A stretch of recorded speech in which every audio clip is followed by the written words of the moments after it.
पिछले एपिसोड में हमने देखा था कि लीजी और प्रिंसेस लाओसन के साथ उस माउंटेन पे आ गए होते हैं, लेकिन वहां आने के बाद उन्हें ऐसा लग रहा था कि वो माउंटेन पे अकेले तो बिल्कुल भी नहीं है, वहां पर और भी कोई मौजूद है। और उनका शक बिल्कुल सही होता है, क्योंकि उस माउंटेन पे एक बहुत ही खतरनाक मॉन्स्टर था जो वहां पर आते साथ ही उनके ऊपर अटैक करना स्टार्ट कर देता है। सभी उससे बचने की कोशिश करते हैं, लेकिन वो मॉन्स्टर वहां पर ज्यादा पावरफुल दिखाई दे रहा था, जो देखकर सारे लोग घबरा जाते हैं कि अब वो यहाँ पर इस मॉन्स्टर के साथ कैसे फाइट करेंगे। जिसके बाद यहाँ से ये एपिसोड शुरू होता है। तो इस एपिसोड की शुरुआत में उस मॉन्स्टर ने शीशी के ऊपर अटैक कर दिया था, इसलिए वहां पर लीजी आता है जो अपने वेपन का इस्तेमाल करते हुए उस मॉन्स्टर के ऊपर अटैक कर देता है। ये देखकर तो वो मॉन्स्टर काफी ज्यादा गुस्सा हो चुका था, वो अब शीशी को छोड़कर लीजी के पीछे ही पड़ गया होता है, जो देखकर तो लीजी भी घबरा चुका था। पर वो मॉन्स्टर जैसे लीजी के ऊपर अटैक करता इससे पहले वहां पर फेंगर आ जाता है, जिसने वहां पर आने के बाद लीजी को बचा लिया था। उसके बाद तो वो उस मॉन्स्टर के ऊपर ही कूद कर उसके ऊपर अटैक करना स्टार्ट कर देता है, जहां पर लीजी भी अपने वेपन का इस्तेमाल करते हुए फेंगर की मदद करता है। और अब आखिरकार करके उन दोनों ने मिलकर उस मॉन्स्टर की जान ले ली थी। तो वहीं दूसरा वाला जो मॉन्स्टर होता है उसके पीछे लाओसन पड़ चुका था, वो भी वहां पर अपनी पावर का इस्तेमाल करते हुए उस वाले मॉन्स्टर की भी जान ले लेता है। इस वजह से दोनों मॉन्स्टर से सभी लोगों का पीछा छूट चुका था। जिसके बाद लाओसन लीजी से कह रहा होता है, लीजी क्या तुम यहाँ पर इन मॉन्स्टर की पावर का इस्तेमाल करते हुए कल्टीवेशन करना चाहोगे? जिस पर लीजी कहता है, क्यों नहीं, मैं इनकी पावर का इस्तेमाल करते हुए यहाँ पर जरूर कल्टीवेशन करना चाहूंगा। मैं तो काफी टाइम से इसके बारे में ही सोच रहा था और देखो तुमने ही मुझे इसके बारे में कह दिया। जिस पर फेंगर कह रहा होता है, देखो यहाँ पर ये मॉन्स्टर है ना, मरने के बाद भी बहुत ज्यादा खतरनाक है। तुम्हारे तो जब ये जिंदा थे तभी देखकर फट चुकी थी, मुझे नहीं लगता कि मरने के बाद भी तुम इनकी पावर का इस्तेमाल करते हुए कल्टीवेशन कर पाओगे, तुम तब भी इनसे डरते रहोगे। लेकिन लीजी कह रहा होता है, किसी को कुछ कहने की जरूरत नहीं है, मैं यहाँ पर सभी को कल्टीवेशन करके दिखा दूंगा कि मैं भी यहाँ पर इन मॉन्स्टर की पावर का इस्तेमाल करते हुए कल्टीवेशन कर सकता हूँ। जिसके बाद लीजी ने वहाँ पर उस मॉन्स्टर के सारे स्पेशल ऑरा को अपने अंदर डालना शुरू कर दिया था, ताकि वो यहाँ पर अपना ब्रेक थ्रू कर सके। लेकिन काफी देर हो चुकी होती है, उसने अभी तक अपना ब्रेक थ्रू नहीं किया था, इसलिए लाओसन और फेंगर वहाँ से जाने वाले होते हैं कि नहीं, ये ब्रेक थ्रू नहीं करने वाला, यहाँ पर सिर्फ हमारा टाइम वेस्ट ही हो रहा है। शीशी उन दोनों को वहाँ पर रोकने की कोशिश करती है कि हमें कुछ देर के लिए रुक जाना चाहिए, हम यहाँ पर लीजी और प्रिंसेस को ही प्रोटेक्ट करने के लिए आए थे ना, अब उन्हें ही छोड़कर जाएंगे तो हमारे यहाँ पर आने का फायदा क्या? फेंगर और लाओसन कह रहे थे, जरा अपने आसपास नजर उठाकर देखो कि यहाँ पर कितने ज्यादा मॉन्स्टर आ चुके हैं, हमने यहाँ पर कुछ टाइम भी और बिताया तो हमारी जान खतरे में आ सकती है, इसलिए मुझे अपनी जान इस लीजी के लिए तो खतरे में बिल्कुल भी नहीं डालनी है। मैं तो जा रहा हूँ और मैं तुमसे भी कह रहा हूँ कि तुम्हें भी यहाँ से चले जाना चाहिए। जो सुनकर शीशी कह रही होती है, उस मॉन्स्टर ने मेरे ऊपर अटैक कर दिया था, लेकिन उसी टाइम पे लीजी ने आकर मेरी जान बचाई थी, अगर लीजी उस टाइम पे नहीं आया होता तो मैं कब का मर चुकी होती। तो ये जिंदगी भी लीजी का ही दिया हुआ गिफ्ट है, इसलिए मैं तो उसे ऐसे यहाँ पर छोड़कर नहीं जाने वाली, जब तक वो ब्रेक थ्रू नहीं करेगा तब तक मैं यहीं पे रुकूंगी। तुम लोगों को जाना है तो जाओ, मुझे तुम लोगों से कोई फर्क नहीं पड़ता। फेंगर कह रहा होता, तुम्हें पता है अगर ये यहाँ पर ब्रेक थ्रू भी कर लेना तब भी यहाँ पर अकेले इतने सारे मॉन्स्टर का मुकाबला नहीं कर पाएगा, और हमारी टीम का तो यही रूल था कि हम जहाँ पर भी जाएंगे एक साथ जाएंगे, तो तुम यहाँ पर मना क्यों कर रही हो? जंगल का रूल तो तुम्हें पता ही है कि यहाँ पर कब कौन सा खतरा आ जाए इसके बारे में कोई नहीं जानता, और वैसे भी ये जंगल तो हद से ज्यादा खतरनाक है। अगर तुम सच में हमारे साथ नहीं जाना चाहती हो तो ठीक है, मत जाओ हमारे साथ, लेकिन हम तो यहाँ पर नहीं रुकने वाले। और इतना कहने के बाद लाओसन और फेंगर वहाँ से जाने लगते हैं, क्योंकि उन्हें यहाँ पर अपनी जान ज्यादा प्यारी थी। अब देखते ही देखते काफी टाइम गुजर चुका था, लेकिन अभी तक के लीजी ने अपना ब्रेक थ्रू नहीं किया होता है। वो वहाँ से अपने स्पिरिचुअल वर्ल्ड में पहुंच चुका था, जहाँ उसके सामने एक हीवन की बिल्डिंग होती है, उसी के ऊपर वो स्पाइडर डीमन बैठा हुआ था, जो वहाँ पर आने के बाद लीजी के ऊपर अटैक कर रहा होता है। लीजी को यहाँ पर स्पाइडर डीमन को मारना होगा, उसके बाद ही वो जाकर अपना ब्रेक थ्रू कर सकता है। लीजी और शियाओकी यहाँ पर अपनी पावर का इस्तेमाल करते हुए उस स्पाइडर डीमन से लड़ने की कोशिश करते हैं, लेकिन कोई फायदा नहीं हो रहा था। वो स्पाइडर डीमन यहाँ पर बहुत ज्यादा पावरफुल दिखाई दे रहा होता है, इसलिए लीजी अपने वेपन का इस्तेमाल करते हुए स्पाइडर डीमन के ऊपर एक बहुत ही खतरनाक अटैक करता है और उसे वहाँ पर दीवार में ही जाकर दबा देता है, ताकि दबाते साथ ही वो उसे खत्म कर सके। जो देखकर तो स्पाइडर डीमन को बहुत ज्यादा गुस्सा आ चुका था, उसने वहाँ पर अपने जाले को बाहर निकालते हुए लीजी को पूरी तरह से कैद कर लिया होता है, जिस वजह से तो लीजी वहाँ पर हिल भी नहीं पा रहा था। उसके बाद स्पाइडर डीमन उसके पास उसे खाने के लिए आ रहा होता है। शियाओकी वहाँ पर स्पाइडर डीमन के ऊपर अटैक करते हुए उसे रोकने की कोशिश करता, ताकि वो यहाँ पर लीजी की जान बचा सके, वरना तो स्पाइडर डीमन लीजी को खा ही जाएगा। लेकिन तब भी शियाओकी और लीजी हिम्मत नहीं हारते। लीजी ने दोबारा से अपने वेपन को एक्टिवेट करते हुए उसकी पूरी पावर को बाहर निकाल लिया था था ताकि उसकी पावर का इस्तेमाल करते हुए इस स्पाइडर डीमन को अपने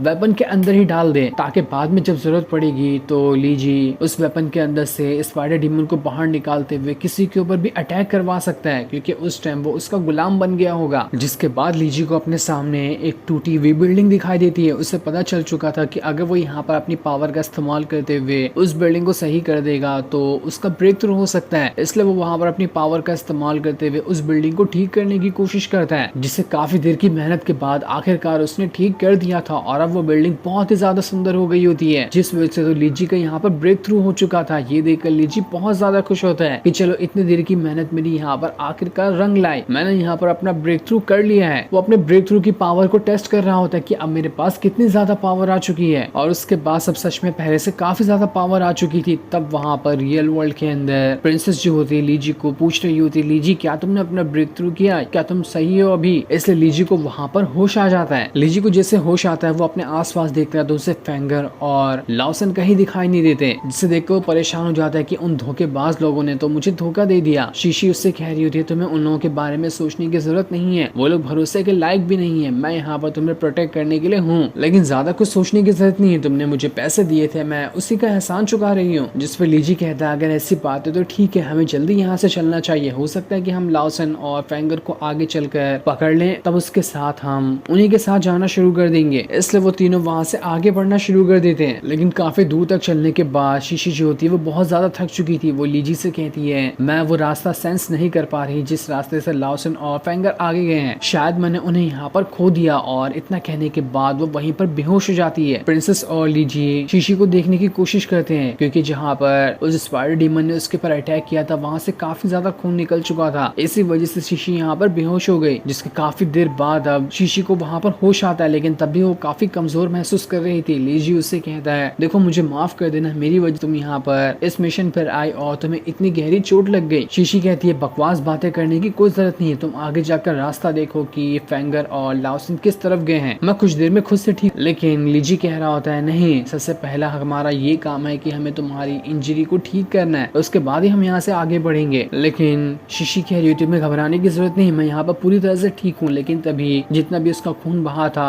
उस खून को स्मेल करते हुए भेड़िए आसपास आ रहे होते हैं, जो देखकर तो शीशी घबरा जाती है कि लगता है यहाँ पर भेड़िए नजदीक आ रहे होंगे। श्याओ के लीजी से कह रहा होता है मास्टर मैंने आसपास 4 लेवल के मॉन्स्टर को सेंस किया है, वो सच में बहुत ज्यादा पावरफुल है, आप उसके बिल्कुल भी लायक नहीं है लड़ने के, इसलिए हमें यहाँ से चले जाना चाहिए। लेकिन लीजी वहाँ से जाने के लिए तैयार नहीं होता, क्योंकि शीशी के अंदर हिम्मत नहीं थी कि वहाँ से आगे बढ़ सके। इसलिए लीजी वहाँ पर श्याओकी से कहकर उसकी पावर का इस्तेमाल करते हुए उन तीनों के ऊपर एक पावरफुल स्पेशल स्प्रे मरवा देता है, जिस वजह से तो वो वहाँ पर इनविजिबल हो चुके थे, जल्दी कोई भी उन्हें नहीं देख पाएगा। इसके बाद वहाँ पर वो भेड़िया आ चुका था जो कि 4 लेवल का बीस्ट होता है। वो यहाँ पर शीशी का एक खून स्मेल करके आया था, जहाँ पर लीजी और बाकी बैठे होते हैं वो उसी तरफ चारों ओर घूमना शुरू कर देता है, क्योंकि उसे आसपास से ही उस खून की स्मेल आई थी। ये देखकर तो सभी लोग घबरा रहे होते कि कहीं ये हमें यहाँ पर देख ना ले, जैसे इसने हमें देखा तो ये हमें ऐसे ही खा जाएगा। वो भेड़िया तो चारों तरफ चक्कर लगाया जा रहा था, क्योंकि उसे कैसे भी करके वो इंसान चाहिए था जिसके अंदर से खून निकल रहा था। और उन लोगों की किस्मत वहाँ पर अच्छी होती है कि काफी देर रुकने के बाद वो भेड़िया वहाँ से चला जाता है, क्योंकि उसे वहाँ पर कोई दिखाई नहीं दिया था। उसके जाने के बाद प्रिंसेस लीजी से कह रही थी जब तक तुम यहाँ पर शीशी को संभालो तब तक मैं पानी का बंदोबस्त करके लाती हूँ, ताकि मैं उसे शीशी को दे सकूँ, जिस वजह से हो सकता है कि उसे थोड़ा आराम मिले। लीजी उससे कह रहा था जहाँ पर भी जाना तो थोड़ा संभल के जाना, तुम्हें खुद का भी ख्याल रखना पड़ेगा। जिस पर प्रिंसेस हाँ में जवाब देते हुए वहाँ से चली जाती है। उसके जाने के बाद लीजी ने अपनी पावर का इस्तेमाल करते हुए शीशी को ठीक करने की कोशिश की थी, ताकि वो उसके सारे के सारे चोटों को सही कर सके। और काफी देर की मेहनत के बाद आखिरकार लीजी इसमें कामयाब हो जाता है, लेकिन चोट ठीक करने की वजह से उसने जहाँ पर चोट लगी थी वहाँ पर हाथ रख दिया होता है। ये देखकर जैसे ही वहाँ पर शीशी को होश आता है और उसे पता चलता है कि लीजी ने उसके चोट वाली जगह पर हाथ रखा हुआ है, तो एकदम गुस्सा हो जाती है कि आखिर तुम्हारी हिम्मत कैसे मेरे यहाँ पर हाथ रखने की। इसलिए वो उसे किक मारते हुए दूर उड़ा देती है, क्योंकि वो चोट उसे उसके सीने पे लगी हुई थी। लीजी कह रहा था भलाई का तो जमाना नहीं रहा, मैंने बड़ी मुश्किल से इसकी चोट ठीक की और देखो ये मुझे ही मार रही है, लगता है मैंने इसकी चोट ठीक कर गलती कर दी। तब वहाँ पर शीशी अपनी डैगर को निकालते हुए लीजी के ऊपर रख देती है। उससे कहती है आखिर तुमने ऐसा क्यों किया? लीजी कह रहा होता है अरे मुझे माफ कर देना, थोड़ी सी मिसअंडरस्टैंडिंग हो गई, मेरा कोई गलत इंटेंशन बिल्कुल भी नहीं था, मैं तो बस तुम्हें यहाँ पर ठीक कर रहा था। शीशी कह रही होती है झूठ मत बोलो, मैंने तुम्हें देखा था कि तुम वहाँ पर गलत तरीके से हाथ रख के मेरी चोट को अच्छे से देख रहे थे, इसका क्या मतलब हो सकता है? अगर तुम उसे उसे ठीक कर रहे होते तो अपनी आंखें बंद करके भी ठीक कर सकते थे ना। लीजी कहता है अरे मुझे माफ कर देना, मैं तो बस ये देख रहा था कि तुम्हारी चोटें ठीक हो भी रही है या फिर नहीं। उसे आंख बंद करके कैसे मैं देख सकता हूँ, तुम मुझे गलत समझ रही हो, मेरा कोई गलत मतलब नहीं था वहाँ पर, मैं एक अच्छा इंसान हूँ तो मुझ पर भरोसा कर सकती हूँ, मैं कभी ऐसे गलत हरकत नहीं करता। तब जाकर शीशी जो होती है उसे वहाँ पर छोड़ देती है, लेकिन जैसे वो उसे छोड़ती है बेचारे लीजी की फूटी किस्मत, वो एक पत्थर पे पैर रखते हुए सीधा शीशी के ऊपर ही गिर जाता है, जहाँ अब शीशी नीचे हो चुकी थी और उसके ऊपर लीजी हो चुका था। जो देखकर लीजी कह रहा था गई भैंस पानी में, मैं तो यहाँ पर पूरा फंस गया, इसलिए वो जल्दी से खड़ा होकर वहां से साइड हो जाता है और फिर से शीशी से माफी मांग रहा होता है। शीशी तुमने तो अब खुद ही देख लिया होगा ना कि मैं गलती से पैर रख के पत्थर पर यहाँ पर गिर गया, इसमें भी मेरी कोई गलती नहीं थी। शीशी ने भी यहाँ पर देखा था कि इसमें लीजी की कोई गलती नहीं है, इसलिए वो उसे कुछ नहीं करती। जिसके बाद वहाँ पर प्रिंसेस भी पानी लेकर आ चुकी थी, वो शीशी को ठीक देखकर काफी ज्यादा खुश हो जाती है। जिसके बाद लीजी कह रहा होता है अब हमें यहाँ से आगे बढ़ना चाहिए, हमने काफी टाइम यहाँ पर वेस्ट कर दिया। शीशी वहाँ पर प्रिंसेस का लाया हुआ पानी लेकर उसका शुक्रिया करती है, उसके लिए काफी दूर से पानी लेकर आने के लिए। दूसरी तरफ हम लिन सॉन्ग को देखते हैं जो अपने साथियों के साथ उसी माउंटेन के पास आ गया होता है, लेकिन अभी तक के उसे ना ही लीजी दिखाई दिया था ना ही लीजी की बॉडी दिखाई दी थी। वो अपने साथियों से कह रहा होता है अभी तक लीजी क्यों नहीं मरा, वो मरा होता तो मुझे यहाँ पर दिखाई दे जाता ना। क्या वो मॉन्स्टर को मारते हुए आगे बढ़ते जा रहा है, लेकिन आखिर ऐसा पॉसिबल कैसे है, उसके पास ऐसे क्या चीज है जिसका इस्तेमाल करते हुए उन मॉन्स्टर को मारे जा रहा है। तब उसके साथी लोग कह रहे थे बॉस बॉस हमें तो नहीं पता कि उसके पास क्या चीज है, लेकिन हमने उसके पास किसी ईंट जैसे वेपन को देखा है, वो वेपन बहुत ही ज्यादा खतरनाक है, जिसके ऊपर भी वो वेपन का इस्तेमाल करते हुए अटैक करता है ना, कोई भी उसके अटैक से नहीं बच पाता। उसने तो हमारी भी हालत खराब कर दी थी। जो देखकर लिन सॉन्ग अपने साथी को लात मारते हुए कहता है तुम लोग एक नंबर के गधे हो, मैंने पूरे के पूरे माउंटेन के अंदर अपने जासूसों को फैला दिया था बस ये खबर देने के लिए कि लीजी मरा भी है या फिर नहीं, लेकिन तुम लोगों से इतना सा काम भी नहीं हुआ, तो आखिर मैं किस चीज के तुम लोगों को पैसे देता हूँ। लगता है अब मुझे ही कुछ करना पड़ेगा, मैं ही जाकर देखता हूँ कि लीजी अभी तक मरा भी है या फिर जिंदा है, अगर जिंदा हुआ तो मैं उसे उसी टाइम पे खत्म कर दूंगा। लीजी तुमने यहाँ पे अपना ब्रेक थ्रू किया हो या नहीं किया हो, तुम्हारे पास कोई वेपन हो या ना हो, लेकिन तुम मेरे सामने तो बिल्कुल भी नहीं टिक पाओगे। अपने दिन गिनना शुरू कर दो क्योंकि तुम्हारे गिनती चुनती के ही अब दिन बचे हुए हैं। जिसके बाद वो वहां से उसे माउंटेन की तरफ बढ़ना शुरू कर देता है। जो सीन दिखाते ही ये एपिसोड यहीं पर एंड हो जाता है। Thanks for